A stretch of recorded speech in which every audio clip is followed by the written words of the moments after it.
Welcome, everyone, to the newest episode of CEOs You Should Know. I'm today's host, Travia Shermont, and today we have the honor of sitting down with a remarkable leader. Joining us is none other than Dr. Meisha Porter, the president and CEO of the Bronx Community Foundation. Dr. Porter, it's such a pleasure to have you with us today. It is such a pleasure to be here. Excellent. So, okay, let's get right down to it. What made you start this wonderful organization? Give us the history. Yes. Well, I have to give honors to our founders, Derek and Desmond Lewis. They started the foundation around 2017. And the idea was to figure out a way to give back to the borough, but differently and creatively. Community foundations do two really important things. They engage in focused place-based giving and this idea of participatory grant making. And so I came in as the CEO and founder to move our work out of relief, which is what we did mostly during the pandemic, to really building a community foundation that's bringing a level of investment that the Bronx has never seen before. Okay, let me ask you this. Why the Bronx? Yeah. Okay, and why not any other borough? Because I'm a Bronx girl. I got to tell the truth because I get in trouble. I was born in Far Rockaway. That's what I thought. Yep. I was born in Far Rockaway. I was raised in South Jamaica. Yes. And I moved to the South Bronx when I was 17. I've lived and raised my family there. But why the Bronx for me is really comes from that story, right? Like I moved to the Bronx when I was 17 years old because my mom was teaching in the Bronx. And she was traveling 2.5 hours every day to the Bronx to teach. And I came in the 90s, late 80s, early 90s, when there was this real deficit-based narrative about the borough, and I didn't want to come. And when I got there, I learned so much about the borough, the resilience of the people, the way the Bronx has rebuilt itself and its neighborhoods over generations from, just the systemic disinvestment in the borough. And so why the Bronx for me was about what the Bronx gave me. I've had a number of amazing roles in New York City public schools, and all of that is because of my time leading and learning in the Bronx. And you were our first Black New York City schools chancellor. First Black woman. Woman, honey. We got to recognize when the women that in the to be room. in there also. That's right. That's right. Okay, yes. I love that. And then you all just had a gala. We did. Okay, tell us a little bit about that. Our gala was amazing. So one of the things the foundation really looks to do is to celebrate and lift the assets of the Bronx. And so this was our first annual Assets and Gala Awards. Wonderful. And we honored the extraordinary DJ D Nice, who everyone knows, our first deputy mayor, the first Black woman to be the first deputy mayor of New York City, Sheena Wright. We honored Caridad de la Luz, Emmy Award-winning Paul La Bruja, and Leon Cooperman, all from the Bronx, all who have touched on philanthropy, proximate leadership, cultural icons. And so we wanted to celebrate and really show the people what the Bronx has given to the world. Excellent. And it was the first one. It was the first one. Okay, but not the last. Not next year. Next year, I'll see you there. Okay, I will be there. Okay, I will be there. Well, on that note, in your view, what are some of the most pressing issues facing the Bronx community today, and how has your organization addressed them? Well, I think there are a number of things. Housing, right? So, when I started at the foundation, the first big crisis that we met was the fire at Twin Parks, right? And so there is, a level of disinvestment even in our housing stock in the borough. And so we want to address those issues. We want to invest in bringing communities together around engaging in tenant power in our borough.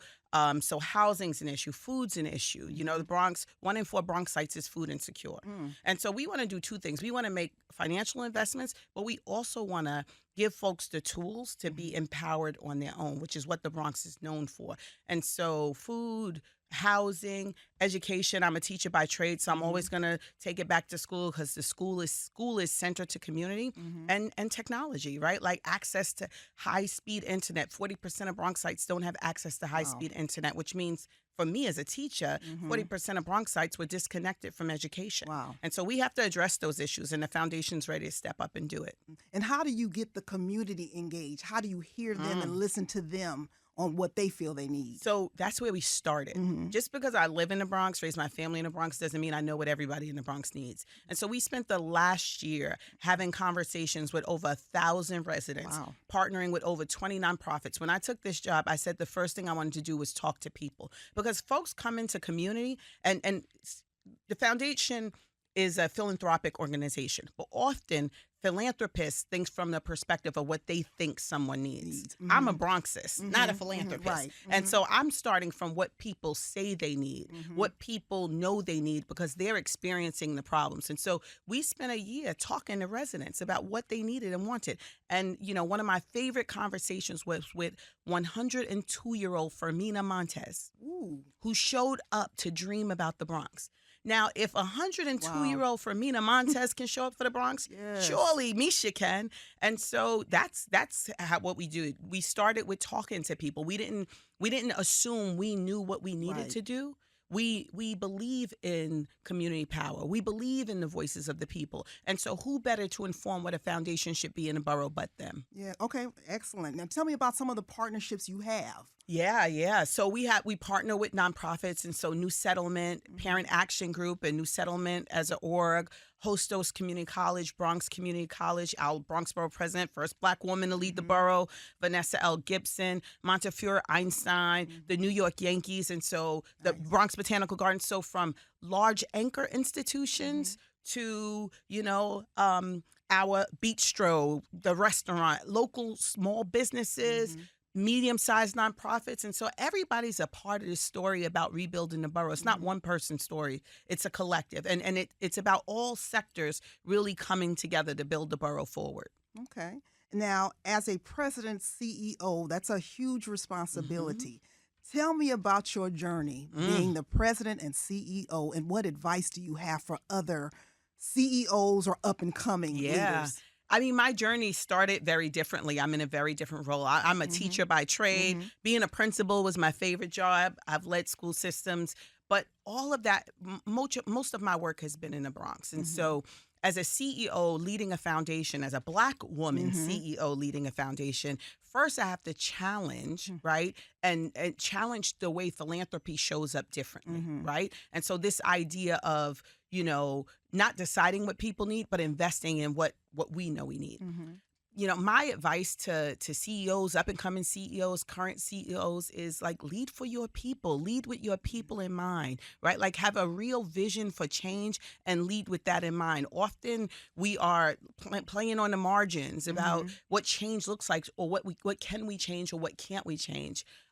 Change is possible. It's not easy, it's hard, but change is possible. And so if you believe in possibilities, then you can see possibilities and you can see change happen. And so I just want people to show up and believe, because sometimes people sit in seats that they don't really believe they can do anything from. That's why we have all these adults not adulting out in this world. But you got to be in a seat and believe that you can actually make a difference. You can actually bring a level of investment to a borough. That change is actually possible. You have to. The CEO has to be the first believer in what's possible.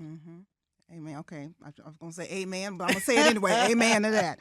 Okay. My next question is, when you moved to the Bronx, I think you were 16, 17. Yeah. Okay, excellent. Okay. Did you foresee yourself in this type of role at that time? No, I wanted to be a teacher, so I knew that. I wanted to be a teacher or a lawyer. And no, I didn't see this for myself. But my first job in the Bronx was as a youth organizer, working with a youth group. And so I should have had a little idea, but we built a school. That's the school I became the principal of. So I'm I see possibilities everywhere. And so did I see myself here? But when I had the opportunity to come back and lead the foundation, when that opportunity was presented to me as I was exiting the chancellor role, it just felt like the right thing for me and the right kind of full circle story of my life. Excellent. Okay. What are you all doing? What's next?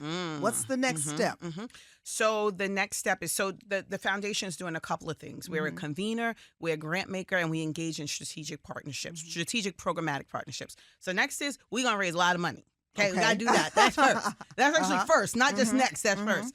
But next is also, we are looking forward to, we launched the 50 Ideas for the Bronx, a 50 Ideas report for a more equitable Bronx. And so we'll be convening people to share the authors and the ideas of that report. We're super excited about that. Tell me more about that. Yeah, so that's probably one of my favorite things pre the gala that we've done. And what we did was we talked to leaders, students, folks across the borough and asked them to come up with ideas for a more equitable Bronx. And they talked about readjusting the average, annual monthly income to fit housing differently. They talked about bringing digital equity to the borough. They talked about building Wi-Fi networks, community Wi-Fi networks. They talked about opportunities for housing. They talked about year-long summer youth employment opportunities. And so we talk about, getting young people off the streets, and we talk about, right, like reducing crime, but we got to give people something to do. We got to give people opportunities. And so that report just pulls out of people from the borough more ideas. And so we're looking forward to investing in some of those ideas to bring them to life for the borough. So super duper excited about that. Excellent. And how can people support you? Well, I'm going to say first, right? Say it. Go to www.thebronx.org and give. But giving, you can give financially, you can give of your time. You should just go on our website, sign up for our mailing list, come to some of our convenings so your voice can be a part of the narrative of building the Bronx forward.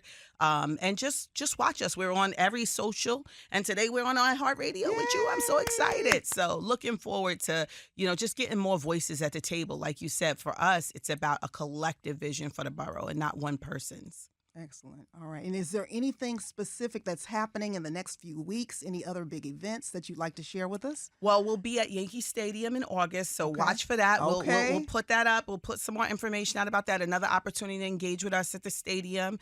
And so we're really looking forward to that. And then the fall, folks will be able to come out to see and meet the authors of the 50 Ideas. Excellent. Excellent. Well, Dr. Meisha Porter, you are a phenomenal woman. Thank you. It's an honor having you here, and continued blessings and prosperity to you and the organization. Thank you. Thank you. Thank you.